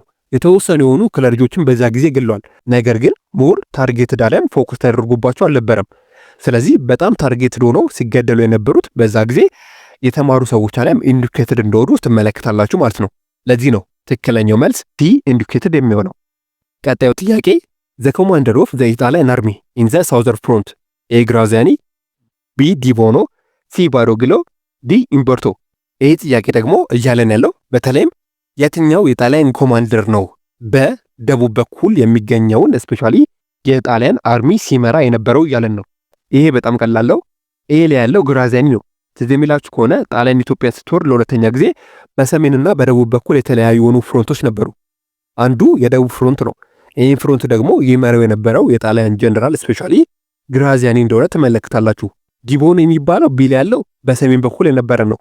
ነገር ግን ከጊዜ በኋላ በፔትሮ ባዶግሎ እንደተተካ አሊያም ሪፕለስ እንደተደረገ ትመለከታላችሁ።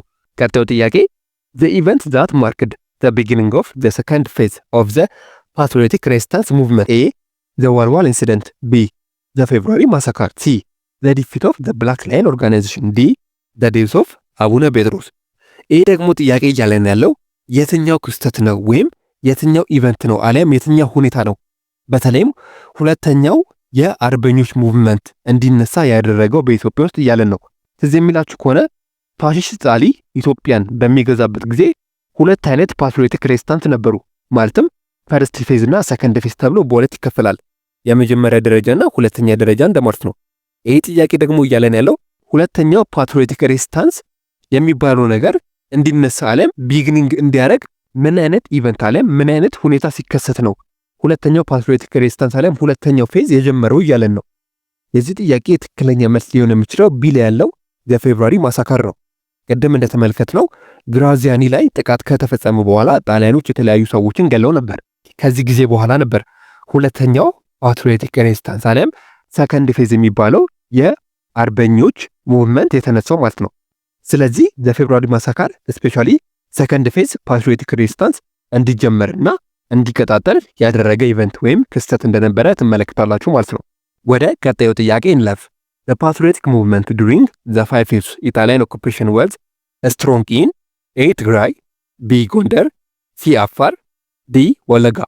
ይህ ጥያቄ ደግሞ እያልን ያለው በተለይም ጣሊያን ኢትዮጵያን በሚገዛበት ጊዜ የትኛው አካባቢ ላይ ነበር ጠንካራ የሆነ የፓትሪዮቲክ ሙቭመንት አሊያም የአርበኞች እንቅስቃሴ የነበረው እያለን ነው። ይሄ በጣም ቀላለው ቢ ላይ ያለው ጎንደር ነው። እርግጥ ነው በዛ ጊዜ በሁሉም አካባቢ በሁሉም የኢትዮጵያ ክፍል የተለያዩ ፓትሪዮቲክ ሙቭመንቶች ነበሩ። ከምንም በላይ ግን አማራ ክልል ውስጥ ያሉ ማለትም እነ ጎንደር እነ ሸዋ እንደነ በጌ ምድር ያሉ የተለያዩ አካባቢዎች ላይ ጠንካራ የሆነ የፓትሪዮቲክ ሙቭመንት አለም የአርበኝነት እንቅስቃሴ ነበር። ለዚህም ነው የዚህ ጥያቄ ትክክለኛ መልስ ሊሆን የሚችለው ቢ ጎንደር የሆነው ማለት ነው። ወደ ቀጣዩ ጥያቄ ስናልፍ ደግሞ by the 1906 tripartite treaty the British interest was defined to A. the አዲስ አበባ ጅቡቲ ሬልዌይ B. railway from አዲስ አበባ to ናይሮቢ C. ኦጋዴን ዲ ዘናይል ቤዝን። ስፔሻሊ ይህ ጥያቄ ደግሞ እያለን ያለው በ1906 ትዝ የሚላችሁ ከሆነ ትሪፓርቴት ትሪቲ የሚባል ትሪቲ ነበር። ስፔሻሊ ይህ ትሪቲ በፍራንስ በብሪቴንና በጣሊያን መካከል የተደረገ ስምምነት እንደሆነ ትመለከታላችሁ። ይሄ ስምምነትን ፎከስ የሚያደርገው ኢስት አፍሪካ ላይ የሚገኙ የተለያዩ ሀገራትን እንዴት እንግዛቸው፣ እንዴት እንከፋፈላቸው የሚል አይነት ስምምነት እንደሆነ ታያላችሁ። ሶ ከዚህ ውስጥ ከተፈራራሚዎቹ መካከል አንዷ ብሪቴን ናት ብለን ነበር። ሶ የብሪቴን ኢንተረስት አለም የብሪቴን ፍላጎት ምን ነበር ከተሰጡት አማራጮች መካከል እያልን ነው። የዚህ ጥያቄ ትክክለኛ መልስ የሚሆነው ዘናይል ቤዝን ነው። ይህን ያለበት ምክንያት ቢኮዝ በዛ ጊዜ ስፔሻሊ ብሪቴን ግብፅን ኮንትሮል ማድረግ ችላ ነበር። ስለዚህ የናይል ቤዝንን ከግብፅ ጋር ሙሉ ለሙሉ በማያያዝ ይህን አካባቢና ይህን ቀጠና ሙሉ ለሙሉ ኮንትሮል ማድረግ ትፈልግ ነበር። ለዚህም ነው ትክክለኛ መልሱ ዲ የሚሆነው ማለት ነው። ንጉስ ተፈሪ ቢካም ኢምፔሪየር ኃይለ ሥላሴ ኢሚዲየት አፍተር ዘ ዴዝ ኦፍ ኤ ራስ ጉግሳ ወሌ ቢ ኢምፕረስ ዘውዲቱ ሲ አቡነ ማትያስ ዲ ልጅ ኢያሱ። ይህ ጥያቄ ደግሞ እያለን ያለው ንጉስ ተፈሪ ከማን ሞት በኋላ ነበር ኢምፔሪየር ኃይለ ሥላሴ ዘፈርስ ተብሎ የተሾሙት እያለን ነው። ለዚህ ጥያቄ ትክክለኛ መልስ ሊሆን የሚችለው ወደ ቀጣዩ ጥያቄ እንለፍ። ኢምፕረስ ጣይቱ ፖለቲካል ኢንፍሉዌንስ ፎሎዊንግ ዘ ኢልነስ ሚኒሊክ ዋዝ ኤ ሲሪየስ ትሪት ቱ ዘ ኤ ሎካል ቺፍ ኦፍ የጁ ኤንድ በጌ ምድር ቢ ኢትዮጵያን ባይሾፕ ኤንድ ክለርጂ ሲ ናይት ቦሪንግ ኮሎኒያል ፓወር ዲ ሸዋን አቦሊቲ።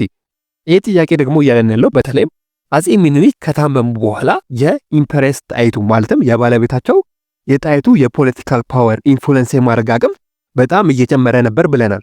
ሶ በዚህ ጊዜ ስፔሻሊ ጣይቱን ይቃወሟት የነበሩ ሰዎች እነማን ናቸው? የጣይቱ ፖለቲካል ማደግ ያሳስባቸው እንቅልፍ ይነሳቸው የነበረው ግሩፖች እነማን ናቸው ነው የሚለን።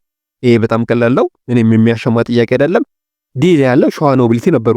በተለይም የሸዋ ኖቢሊቲዎች የጣይቱ የፖለቲካል ኢንፍሉዌንስ አለም አቅም ባደገ ቁጥር በጣም ይጨነቁ ነበር። በዚህም ምክንያት በተለይም የሸዋ ኖቢሊቲዎች ከጊዜ በኋላ ሙሉ ለሙሉ ጣይቱን በተለያዩ መንገዶች አድርገው ከፖለቲካ ኢንፍሉዌንሷ እንድትገለል ሙሉ ለሙሉ ከፖለቲካል ፓርቲሲፔሽን እንድትወጣና ያላትን ፓወር እንድታጣ እንዳደረጓት ትመለከታላችሁ ማለት ነው። ከዚህ አንጻር ትክክለኛ መልሱ የሸዋ ኖቢሊቲ ይሆናል ማለት ነው። ወደ ቀጣዩ ጥያቄ እንለፍ። which event comes first in order of time? A. the battle of አንቺም B. the days of ኢምፐረስ ዘውዲቱ C. the days of ፊታውራሪ ሀብተ ጊዮርጊስ D. the battle of ሰገሌ። ይህ ጥያቄ ደግሞ እያለን ያለው ከተሰጡት አማራጮች መካከል የትኛው ሁኔታ ነው ቀድሞ የተፈጠረው እያለን ነው። ከተሰጡት አማራጮች መካከል ማለት ነው። የዚህ ጥያቄ ትክክለኛ መልስ የሚሆነው ዲል ያለው ዘ ባትል ኦፍ ሰገሌ ነው። ከተሰጡት አማራጮች መካከል መጀመሪያ የተከናወነው አለም መጀመሪያ የተከሰተው ነገር ዘ ባትል ኦፍ ሰገሌ ነው። ዘ ባትል ኦፍ ሰገሌ ስፔሻሊ በ1916 አካባቢ እንደተከሰተ ትመለከታላችሁ። ዘ ባትል ኦፍ አንቺም የምንለው በተለይም በ1920ዎቹ መጨረሻ ማለትም በ1930ዎቹ መጀመሪያ አካባቢ የተደረገ ጦርነት እንደሆነ ትመለከታላችሁ። ቢን በምንመለከትበት ጊዜ ዘ ዴዝ ኦፍ ኢምፔሪየር ዘውዲቱ ነው። ይሄም በ1930 አካባቢ የተከሰተ ነገር ነው። ሲም በምንመለከትበት ጊዜ ዘ ዴይዝ ኦፍ ፊታውራሪ ሀብተ ጊዮርጊስ ነው። ይህም ፊታውራሪ ሀብተ ጊዮርጊስ ስፔሻሊ በ1926 እንዳረፈው ዓለም እንደሞቱ ትመለከታላችሁ።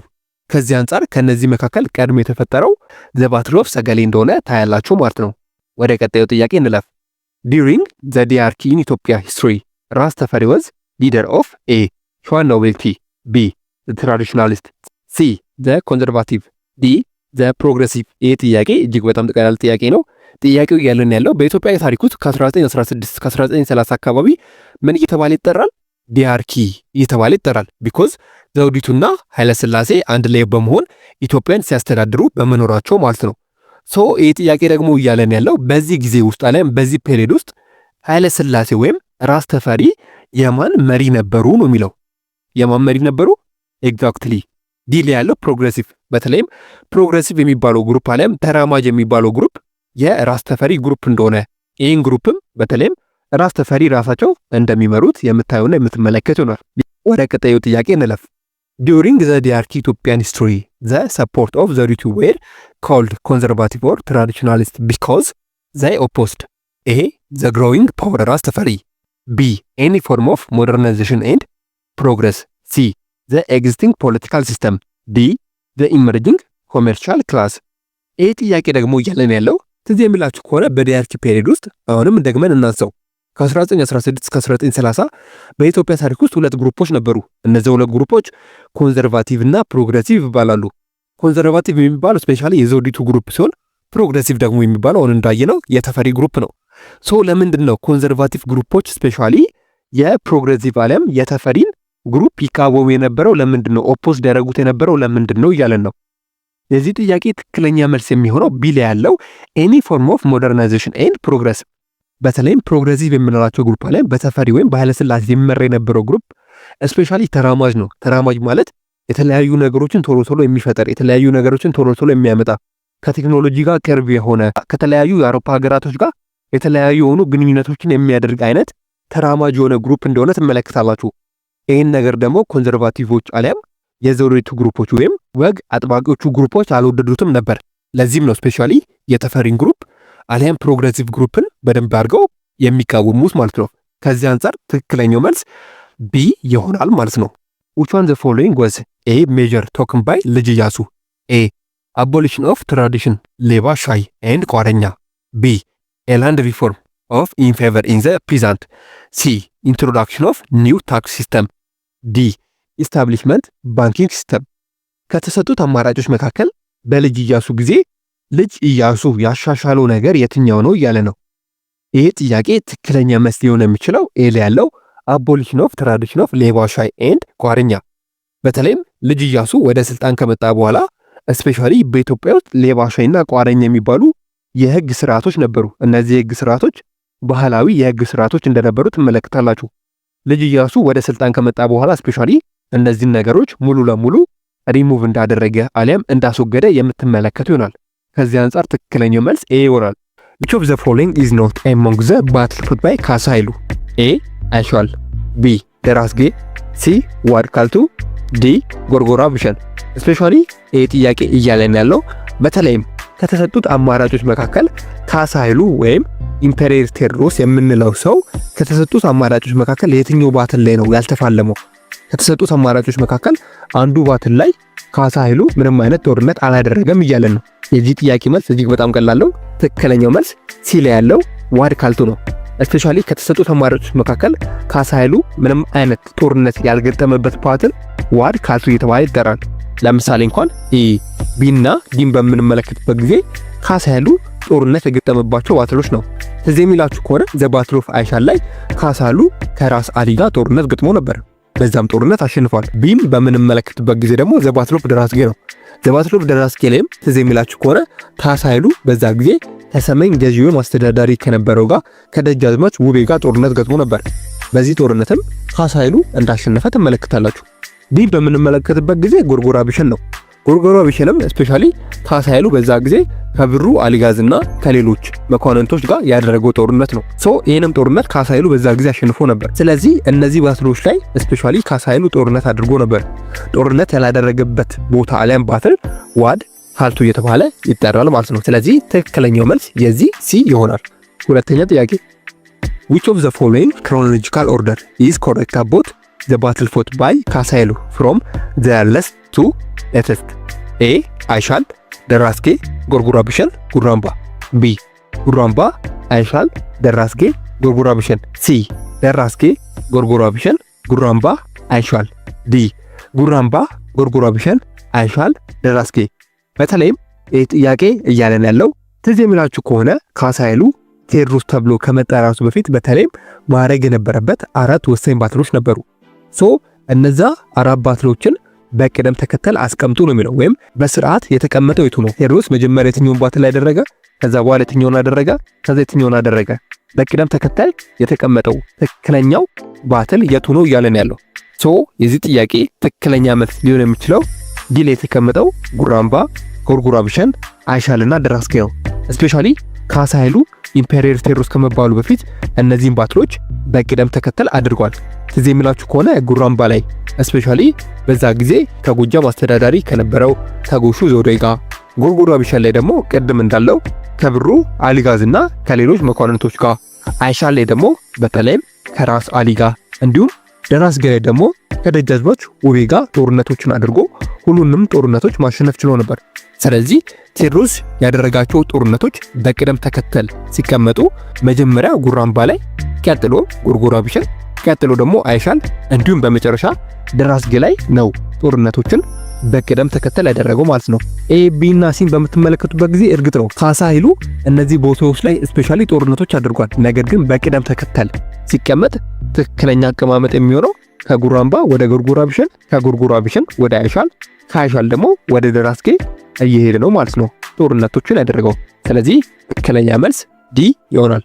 ሶስተኛ which of the following battle gave ካሳ ኃይሉ lesson modernize his army? A ደባርቅ፣ B ደራስጌ፣ C አይሻል፣ D ዋድ ከልቱ። ስፔሻሊ ከተሰጡት አማራጮች መካከል ካሳ ኃይሉ የትኛው ባትል ነው ትልቅ ትምህርት ያስተማረው? ስፔሻሊ ስለ ሚሊተሪ ስለ ጦርነት ያለውን አመለካከት ሊተራሊ የቀየረው የትኛው ባትል ነው ዓለም የትኛው የጦርነት ሜዳ ነው እያለን ያለው። የዚህ ጥያቄ ትክክለኛ መልስ ኤ ላይ ያለው ደባርቅ ነው። ስፔሻሊ ቴዎድሮስ የመጀመሪያ ባትሉ ዘ ባትል ኦፍ ደባርቅ በ1848 ከኢጂፕሽያን ጋር ያደረገው ጦርነት ነው። በዚህ ጦርነት ሊተራሊ ካሳ ኃይሉ ወይም ቴዎድሮስ ተሸንፈው ነበር። ቢኮዝ በዛ ጊዜ ኢጂፕሽያን የተጠቀሙበት የጦር መሳሪያ ኢጂፕሽያን የሚጠቀሙበት ስፔሻሊ የጦርነት ስትራቴጂ ሙሉ ለሙሉ ካሳ ኃይሉ ከሚመራው ጦር በጣም የተሻለ ነበር። ስለዚህ ካሳ ኃይሉ በዚህ ጦርነት ሙሉ ለሙሉ ቢሸነፍም ስፔሻሊ ግን ከዚህ ጦርነት በኋላ ካሳ ኃይሉ ብዙ ጦርነቶችን እንዲያሸንፍ አድርጎት ነበር። ለምን ካላችሁ ከዚህ ጦርነት ትልቅ የሆነ ሌሰን ዓለም ትልቅ የሆነ ትምህርት ስለተማረ ማለት ነው። ስለ ጦርነት ያለውን ትምህርት እጅግ በጣም ቀይሮለት ነበር፣ ወይም ያለውን አስተሳሰብ አሻሽሎለት ነበር። ስለዚህ የዚህ ጥያቄ ትክክለኛ መልስ ኤ ደባርቅ ነው። ካሳ ኃይሉ ለሌሰን ቱ ሞደርናይዝ አርሚ የተማረበት ትልቁ ባትል ዘ ባትል ኦፍ ደባርቅ ነበር ማለት ነው። አራተኛ ጥያቄ ዘ ሜን ሪዝን ፎር ዘ ኮንፍሊክት ቢትዊን ቴዎድሮስ ኤንድ ዘ ብሪቲሽ ዋዝ? ኤ ሂዝ ፎሪን ፖሊሲ ዋዝ አንቲ ግሬት ብሪቴን፣ ቢ ቴዎድሮስ ዲዛየር ቱ ቴስት ሚሊታሪ ስኪል፣ ሲ ዘ ብሪቲሽ ሪፊውዝድ ዘ ሪኩዌስት ኦፍ ቴዎድሮስ፣ ዲ ዘ ብሪቲሽ ኮሎኒያል አድቬንቸር ኦፍ 19th ሴንቸሪ። የዚህ ጥያቄ ደግሞ ትክክለኛ መልስ ሊሆን የሚችለው ቀጣዩ ጥያቄ the first modern emperor who attempted to unify the country was? A ምኒልክ ዘ ሰከንድ፣ B ዮሐንስ ዘ ፎርስ፣ C ቴዎድሮስ ዘ ሰከንድ፣ D ኃይለ ሥላሴ። በኢትዮጵያ ታሪክ ውስጥ ለመጀመሪያ ጊዜ ኢምፔሪየር ሆኖ ኢትዮጵያን ዩኒፋይ ለማድረግ ወይም ኢትዮጵያን አንድ ለማድረግ የሰራው ንጉስ የቱ ነው የሚለው። የዚህ ጥያቄ ምንም አያሻማም፣ ሲ ቴዎድሮስ ነው። ኢትዮጵያን ዩኒፋይንግ የማድረግ ጉዞ የተጀመረው በቴዎድሮስ ዘ ሰከንድ ሲሆን የተጠናቀቀው ደግሞ በሚኒሊክ ዘ ሰከንድ እንደሆነ ትመለከታላችሁ ማለት ነው። ስለዚህ የአምስተኛው ጥያቄ ትክክለኛው መልስ ሲ ቴዎድሮስ ነው። ቴዎድሮስ ነው ለመጀመሪያ ጊዜ ኢምፔሪየር ሆኖ ኢትዮጵያን ዩኒፋይንግ ለማድረግ ስራውን የጀመረው ማለት ነው። በሚኒሊክ ዘ ሰከንድ ጊዜ ቢጠናቀቅም። ስድስተኛ which of the following symbolized ቴዎድሮስ ዘ ሰከንድ modernization attempt? A ጋፋት፣ B ቦሩ ሜዳ፣ ሲ ሊቄ፣ ዲ አድዋ። ከተሰጡት አማራጮች መካከል ስፔሻሊ ቴዎድሮስን የሚገልጸው የትኛው ነው? ዓለም በቴዎድሮስ ጊዜ እንደ ሲምቦል ቴዎድሮስን ስናስብ ስፔሻሊ ምን እናስባለን? ለቴዎድሮስ እንደ ሲምቦል ዓለም እንደ መገለጫ የሚሆነው ከተሰጡት አማራጮች መካከል የትኛው ነው የሚለው። ስፔሻሊ የተሰጣቸው አማራጭ ሙሉ በሙሉ የቦታዎች ስም ናቸው። ኤ ጋፋት፣ ቢ ቦሩ ሜዳ፣ ሲ ሊቼ፣ ዲ አድዋ። ሶ ከነዚህ ስሞች መካከል ስፔሻሊ የትኛው ነው ቴዎድሮስን የሚወክለው ነው የሚለው። ሶ የዚህ ጥያቄ ትክክለኛ መልስ ኤ ጋፋት ነው። ለምን ካለን ትዝ የሚላችሁ ከሆነ ቴዎድሮስ ለመጀመሪያ ጊዜ ጋፋት ላይ የተለያዩ ካኖኖችን አለም የተለያዩ መርፎችን በዛ ጊዜ እንዳሰራ ትመለከታላችሁ። ጋፋት ማለት የዋና ደብረ ታቦር እንደማለት ናት። ስለዚህ ጋፋት በዛ ጊዜ ቴዎድሮስ ለመጀመሪያ ጊዜ የተለያዩ የጦር መሳሪያዎችን የሚያሰራበት ቦታ ነበር። በዛ ጊዜ ነበር ሴባስቶፖል የሚባሉ መርፍ የተሰራው ማለት ነው። ስለዚህ ቴዎድሮስን የሚገልጽልን ከተሰጡት አማራጮች መካከል ኤ ጋፋት ነው። ቢ ቦሩ ሜዳ፣ ሲ ደግሞ ሊቼ የሚለው ስፔሻሊ ዮሐንስ ዘፎርዝን የሚገልጽልን ሲሆን ዲ ደግሞ አድዋ የሚለው ስፔሻሊ ሚኒሊክ ዘሰከንድን የሚገልጽልን ነው። ስለዚህ የዚህ ጥያቄ ትክክለኛ መልስ ኤ ጋፋት ይሆናል ማለት ነው። ቀጣዩ ጥያቄ which of the following is among the significance of the battle of Aishal? A it marked to the beginning of ዘመነ መሳፍንት። B it symbolized the end of ዘመነ መሳፍንት። C it brought the religious controversy to an end. D it was the last battle of fought ካሳ ኃይሉ። ይህ ጥያቄ ደግሞ የሚለን በባትል ኦፍ አይሻል ላይ ትዝ የሚላችሁ ከሆነ ካሳ ኃይሉ የአይሻል መሪን የነበረውን ራስ አሊን አሸንፎት ነበር። ሶ ይህ ጦርነቶች ከሌሎች ቴዎድሮስ ካደረጋቸው ጦርነቶች ምንድነው ለየት የሚያደርገው? ምን አይነት ለውጥ ወይም ምን አይነት ሲግኒፊካንስ የሆነ ነገር አምጥቶ ነበር ነው የሚለው። የዚህ ጥያቄ ትክክለኛ መልስ ሊሆን የሚችለው ቢ ላይ የተሰጠው ኢት ሲምቦላይዝድ ዘ ኢንድ ኦፍ ዘመነ መሳፍንት። ስፔሻሊ በባትል ኦፍ አይሻል ላይ ካሳ ኃይሉ በዛ ጊዜ ራስ አሊን በሚያሸንፍበት ጊዜ ትልቅ የሆነ ድል ለካሳ ኃይሉ ሰጥቶት ነበር። ከዛ በተጨማሪ ደግሞ ትልቅ የሆነ ኢምፓክት አለም ኢቨንት ተከስቶ ነበር። በዛ ጊዜ በባትል ኦፍ አይሻል ላይ ራስ አሊ ሙሉ ለሙሉ መሸነፉ በተለይም የዘመነ መሳፍንት ኢንድ አሊያም ማብቂያ ወይም እንደ ሲምቦል ይገለጽ ነበር። ለምን ካላችሁ በዘመነ መሳፍንት ጊዜ የየጁ ዳይናስቲ እጅግ በጣም ፓወርፉል የነበረ ዳይናስቲ ነው። ስለዚህ በባትል ኦፍ አይሻል የየጁ ዳይናስቲ በካሳ ኃይሉ መሸነፉ በተለይም የዘመነ መሳፍንት አሊያም የመሳፍንት ጊዜ የሚባሉን ኢራ ሙሉ ለሙሉ ማብቃቱን እንደ አመላካች ሆኖ ጠቁሞ ነበር ማለት ነው። ስለዚህ በባትል ኦፍ አይሻል ላይ ራስ አሊ በካሳ ኃይሉ ከመሸነፉ ባለፈ በተለይም የዘመነ መሳፍንት ኢንድ ማብቂያ ወይም ጊዜ እንደሆነ አመልካች አለም ጠቋሚ የነበረ ባትል ነው ማለት ነው። ሶ ይህ ባትል ከሌሎቹ ካሳ ኃይሉ ካደረጋቸው ባትሎች ለየት የሚያደርገው ነገር ይሄ ነው ማለት ነው። ስለዚህ ትክክለኛ መልስ ቢ ይሆናል። ስምንተኛ ጥያቄ according to the ሊቼ agreement of 1878 a ዮሐንስ ዘ ፎርዝ recognized ሚኒሊክ as a king of ሸዋ። b ዮሐንስ designated ራስ አዳል ተሰማ of ጎጃም and as ንጉስ ተክለ ሃይማኖት። c the controversial was the Ethiopian Orthodox Church. d all of the above። ይህ ጥያቄ ደግሞ የሚለን ሊቼ አግሪመንት የሚባለው ነገር ምንድን ነው እያለን ያለው ባጭሩ ማለት ነው። ሊቼ አግሪመንት ማለት በተለይም በ1878 በዮሐንስ አራተኛና በሚኒሊክ ዘሰከንድ መካከል የተደረገ ስምምነት ነው። ሶ ይሄ አግሪመንት ምን ነበር ወይም አግሪመንት ውስጥ ምን ነገሮች ነበሩት ነው የሚለን። የዚህ ጥያቄ ትክክለኛ መልስ ሊሆን የሚችለው ኤ ላይ ያለው ዮሐንስ ዘ ፎርዝ ሪኮግናይዝድ ሚኒሊክ አስ ዘ ኪንግ ኦፍ ሸዋ። በተለይም በዚህ አግሪመንት ውስጥ የተለያዩ የሆኑ ስምምነቶች ከሚኒሊክ ጋር በዛ ጊዜ የነበረው ንጉሠ ነገሥት ዮሐንስ አራተኛ ሲስማማ ከነዛ ስምምነቶች መካከል ዮሐንስ አራተኛ ንጉስ ሚኒሊክን የሸዋ ንጉስ አድርጎ ሾሞት ነበር። አስተዋሱ፣ የሸዋ ንጉስ ነው ያልኳችሁ። አፄ ዮሐንስ ደግሞ የንጉሶች ሁሉ ንጉስ ነበር።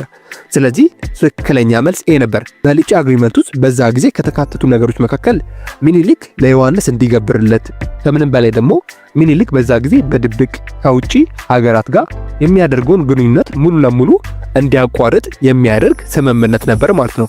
ስለዚህ በዚህ መሰረት ትክክለኛ መልስ ሊሆን የሚችለው ለዚህ ጥያቄ ኤ ዮሐንስ ሪኮግናይዝ ሚኒሊክ አስ ኤ ኪንግ ኦፍ ሸዋ።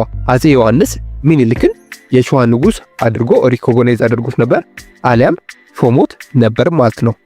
ዘጠነኛ ጥያቄ which of the following regions was incorporated during the first phase of ሚኒሊክ territorial expansion? A አርሲ፣ B ሐረር፣ C ሐረርጌ፣ D all of the above። በተለይም ይህ ጥያቄ የሚለው ከተሰጡት አማራጮች መካከል ሚኒሊክ በመጀመሪያው ፌዝ አሊያም በመጀመሪያው ኤክስፓንሽን ፌዝ ኮንትሮል ያደረገው ቦታ የቱ ነው የሚለው። ስለዚህ የሚላችሁ ከሆነ የሚኒሊክ ኤክስፓንሽን በሶስት የተለያዩ ፌዞች ነው የሚከፈለው። በተለይም የመጀመሪያው ፌዝ ከ1865 እስከ 1889 ነው። ይሄ ማለት ሚኒሊክ የሸዋ ንጉስ በነበረበት ጊዜ ማለት ነው። ስለዚህ ሚኒሊክ የሸዋ ንጉስ በነበረበት ጊዜ ኢንኮርፖሬትድ ያደረጋቸው አሊያም ኮንትሮል ያደረጋቸው ቦታዎች ከተሰጡ ተማሪዎች መካከል የትኛው ነው የሚለው። ሶ የዚህ ጥያቄ ትክክለኛ መልስ ሊሆን የሚችለው ዲ ላይ ያለው ኦል ኦፍ ዘ አባቭ ነው። በተለይም በመጀመሪያው ፌዝ ሚኒሊክ አርሲንም ሐረርንም እንዲሁም ሐረርጌንም ኮንትሮል ማድረግ ችሎ ነበር። ሶስቱንም ቦታዎች ፒስፉል ባልሆነ መንገድ ማለትም ሰላማዊ ባልሆነ መንገድ በጦርነቶች ነበር ሶስቱንም ቦታዎች ኮንትሮል ያደረገው በመጀመሪያው ፌዝ ማለት ነው። ስለዚህ ሁሉም ያስማሙናል። የዚህ ጥያቄ ዲ ኦል ኦፍ ዘ አባቭ ይሆናል ማለት ነው። ቀጣዩ ጥያቄ ዘ ላስት ሩል ኦፍ ዘ ኪንግደም ኦፍ ወላይታ ወዝ ኤ አባ ጅፋር፣ ቢ ዳኪ ሰረቾ፣ ሲ ሸኪ ኮንጃሌ፣ ዲ ታውቶና። ሶ የዚህ ጥያቄ ቀላለው ትክክለኛ መልስ ሊሆን የሚችለው 11ኛው which of the following was the last territory incorporated into Ethiopian empire? A ጅማ፣ ቢ ኮንሶ፣ ሲ ሲዳሞ፣ ዲ ጋምቤላ። ከተሰጡት አማራጮች መካከል ስፔሻሊ መጨረሻ አካባቢ ላይ ከኢትዮጵያ ጋር የተቀላቀለችው ግዛት የትኛው ነው የሚለው። ሶ በሚኒሊክ ሶስተኛው ፌዝ ውስጥ በተለይም ከተሰጡት አማራጮች መካከል የትኛው ነው ወደ መጨረሻ አካባቢ ከኢትዮጵያ ግዛት ጋር የተቀላቀለው ኦር ሚኒሊክ የትኛው ቦታ ነው ከኢትዮጵያ ግዛት ጋር እንዲቀላቀል ያደረገው የሚል ጥያቄ ነው የዚህ ጥያቄ ሐሳብ። ሶ የዚህ ጥያቄ ትክክለኛ መልስ የሚሆነው ዲ ጋምቤላ ነው። ስለዚህ የሚላችሁ ከሆነ በሚኒሊክ የመጨረሻዎቹ ቴሪቶሪያል ኤክስፓንሽኑ አካባቢ ከተቀላቀሉ ግዛቶች መካከል በተለይም ጋምቤላ ነው። ከዛ በፊት እነ ሲዳማ እነ ኮንሶና እነ ጅማ ሚኒሊክ ሙሉ ለሙሉ ኮንትሮል አድርጓቸው ነበር። ከዛ መጨረሻ አካባቢ ግን ጋምቤላን ኮንትሮል እንዳደረጉ ከዛ በኋላ ቴሪቶሪያል ኤክስፓንሽናቸውን ሙሉ ለሙሉ እንዳቆሙና ከተለያዩ የውጭ ሀገራት ጋር ዲልና ፊርማ ላይ ትሪቲ እንደተፈራረሙ ትመለከታላችሁ። ስለዚህ ዘላስት የሚባለው ቴሪቶሪያል ኢንኮርፖሬትድ የሚኒሊክ ጋምቤላን ኮንትሮል ሲያደርጉ ነው ማለት ነው። በዚህ ምክንያት ነው ትክክለኛ መልስ ዲ የሚሆነው። 12 The process of unification of the northern and central part of Ethiopia common during the reign of A ሚኒሊክ፣ ቢ ቴዎድሮስ፣ ሲ ዮሐንስ፣ ዲ ልጅ ኢያሱ። በተለይም በሰሜኑና በሴንትራል ዓለም በመካከለኛ ኢትዮጵያ የሚገኙ የተለያዩ ቦታዎች በማን ጊዜ ነው ሙሉ ለሙሉ የተጠቃለሉት አሊያም ኮንትሮል የተደረጉት ነው የሚለው። ሶ ይህ ጥያቄ ምንም አያሻማም፣ ኤ ሚኒሊክ ነው። ስፔሻሊ ቴሪቶሪያል ኤክስፓንሽን በምናይበት ጊዜ ከቴዎድሮስ ከዮሐንስ እንዲሁም ከልጅ ኢያሱ ይልቅ ሚኒሊክ ነው ብዙ ስራዎችን የሰሩት። አሁን ኢትዮጵያ ያላትን ቅርጽ እንድትይዝ ከምንም በላይ ሚኒሊክ ትልቅ የሆነ ኢምፓክት አለ፣ ትልቅ የሆነ አሻራ አሳልፈው ነበር። ስለዚህ ይህ ጥያቄ ምንም አያሻማም፣ ኤ ሚኒሊክ ዘ ሰከንድ ይሆናል ማለት ነው። ቀጣዩ ጥያቄ the high point of Kasa Elu confrontation was the Egyptian coming 1848 at the battle of A Argoba, B ደባርቅ፣ ሲ ዋድ ካሌቡ፣ ዲ ጉቱዲ። ይህ ጥያቄ ደግሞ እያልን ያለው በ1848 ካሳ ኃይሉ ከኢጂፕሽያን ጋር ጦርነት አድርጎ ነበር ነው እያልን ያለው። አዎ ጦርነት አድርጎ ነበር። ሶ ዘ ባትል ኦፍ ምንድነው ያ ጦርነት ባትል ኦፍ ምንድነው የሚባለው እያልን ነው። ሶ ቅድም ለመነካካት ሞክረናል፣ ብዙም የጥያቄ አያሸማም። ቢ ደባርቅ ነው። በ1848 ዘ ባትል ኦፍ ደባርቅ ላይ ነበር ካሳ ኃይሉ ከኢጂፕሽያን ጋር ጦርነት ያደረገው። በዚህ ጦርነትም እንደተሸነፈ ትመለከታላችሁ። ነገር ግን ብዙ ትምህርት እንደተማረበትም ታያላችሁ ማለት ነው። ቀጣዩ ጥያቄ in 1868 the British troops come to Ethiopia mainly A to liberate their nationals, B to restrain Theodorus from his wild dream liberating Jerusalem, C to guarantee the safety of the British sailor to India across the Suez Canal, D all of the above። ይህ ጥያቄ ደግሞ እያለን ያለው ስፔሻሊ በ1868 እንደምታውቁት ቴዎድሮስ ከብሪቲሽ ጋር ጦርነት አድርጎ ነበር፣ ዓለም ግጭት ውስጥ ገብቶ ነበር። ስለዚህ ለምንድን ነው የብሪቲሽ ዓለም የእንግሊዝ ወታደሮች በዛ ጊዜ ከቴዎድሮስ ጋር ወደ ግጭት የገቡት? ለምንስ ወታደሮቻቸውን ወደ ኢትዮጵያ ላኩ የሚል ጥያቄ ነው የዚህ ጥያቄ ሐሳብ ማለት ነው። ይህ ጥያቄ ምንም የሚያሻማ አይደለም፣ ስታዩት ራሱ መልሱ ይመጣላችኋል። የዚህ ጥያቄ ትክክለኛ መልስ ኤ ላይ ያለው ቱ ሊበሬት ዜር ናሽናልስ የሚለው ነው። በተለይም በዛ ጊዜ ብሪቲሽ ከቴዎድሮስ ጋር ግጭት ውስጥ የገባችው ዓለም ወታደሮቿን በ1868 በሮበርት ናፒር እያመራች ወደ ኢትዮጵያ ያላከችው በተለይም የራሶቿ የሆነ ሚሽነሪዎች ዓለም የብሪቴን ዜጎች ቴዎድሮስ በዛ ጊዜ ስላሰራቸውና ስለያዛቸው ነበር። እነሱን ነፃ ለማውጣት ዓለም ላይብሬት ለማድረግ ወደ ኢትዮጵያ ጦሯን ልካ የመጣችው ማለት ነው። ስለዚህ ትክክለኛው መልስ ኤ ይሆናል ማለት ነው። ቢ ሲ እና ዲን በምታዩበት ጊዜ ሊትራሊ ከጥያቄው ጋር ምንም የሚያገናኛቸው ነገር የለም። ስለዚህ ትክክለኛው መልስ ኤ ይሆናል ማለት ነው። ቀጣዩ ጥያቄ which of the personality is considered the architect of the Egyptian expansion into Ethiopia in the 1870? A መሐመድ ሩፍ ፓሻ፣ ቢ ወርነር ሙዚንገር፣ ሲ ኮሎኔል አርንድረብ፣ ዲ ጀነራል ሎሪንግ። ይህ ጥያቄ ደግሞ የሚለን ስፔሻሊ በ1870ዎቹ ጀምሮ በተለይም ግብፅ ኢትዮጵያን እንደወረረች ትመለከታላችሁ።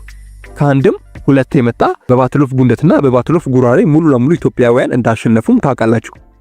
ይህ ጥያቄ እያለን ያለው ግብፅ ኢትዮጵያን እንድትወር ያደረገውን ስትራቴጂ ሊሆን ይችላል።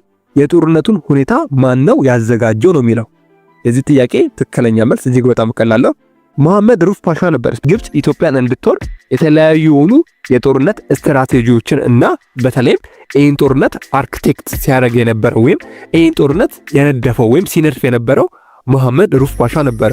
እነ ቢ እነ ወርመን ቢሌ የምትመለከቱት ወርነር ሙዚንገር ስፔሻሊ ኮሎኔል አረንድረፕና ጀነራል ሎሪንግ በተለይም በዛ ጊዜ ኢትዮጵያን ለመውረር የመጡ የግብፅን ሰራዊት ሲመሩ የነበሩ የጦር መሪዎች ናቸው።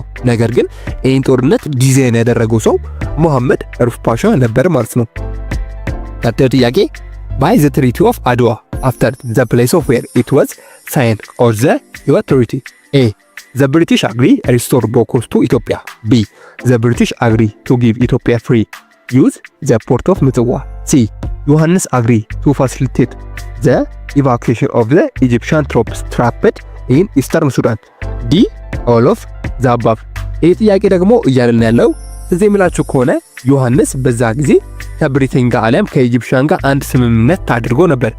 ያ ስምምነት ዘ ትሪቲ ኦፍ አድዋ ይባላል ወይም በተለምዶ ሂወት ትሪቲ እየተባለ ይጠራል። ስለዚህ ትሪቲ ከተሰጡት አማራጮች መካከል ትክክለኛው የቱ ነው እያለን ያለው። የዚህ ጥያቄ ትክክለኛ መልስ ሊሆን የሚችለው ዛሬ ከዩኒት 1 እስከ ዩኒት 3 ለፈተና ያወጣንላችሁ ያዘጋጀንላችሁ ጥያቄ ይህን ይመስላል። መልካም ፈተና ለሁላችሁም ይሁን።